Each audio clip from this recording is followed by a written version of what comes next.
Audio. Usurpation d'identité de société, une escroquerie qui prend de l'ampleur. Ces derniers mois, de nombreux escrocs se sont emparés de l'identité de sociétés d'investissement. Leur but, faire croire aux consommateurs qu'ils sont en droit de leur offrir leurs services en Belgique. C'est la FSMA, l'autorité belge des services et marchés financiers, qui a repéré le phénomène.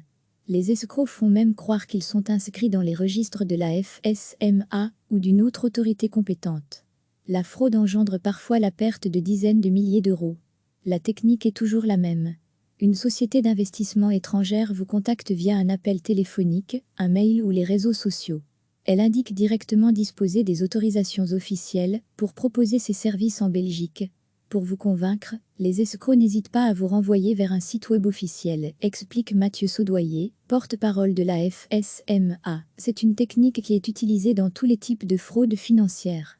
Que ce soit un investissement dans les crypto-monnaies, ou dans du vin, ou un faux crédit. Depuis 2019, la FSMA a reçu 150 signalements de consommateurs pour usurpation d'identité de société. Pour éviter le piège, il faut suivre ces conseils. La première chose qui doit susciter la méfiance, c'est évidemment quand on prend contact avec vous sans que vous ayez préalablement demandé vous-même à être contacté. Si vous remarquez certaines incohérences, par exemple une société qui se présente comme une société française, mais qui vous donne une adresse au Royaume-Uni et vous demande d'effectuer un versement sur un compte polonais. Ce type d'incohérence doit aussi vous paraître suspect, poursuit Mathieu Saudoyer. Une recherche en ligne permet également de vérifier l'existence ou le caractère frauduleux de ces sociétés. En cas de doute, ou si vous êtes victime d'une fraude, il est recommandé de contacter la FSMA. Recevez chaque matin l'essentiel de l'actualité. Cliquez sur s'abonner pour recevoir les dernières nouvelles.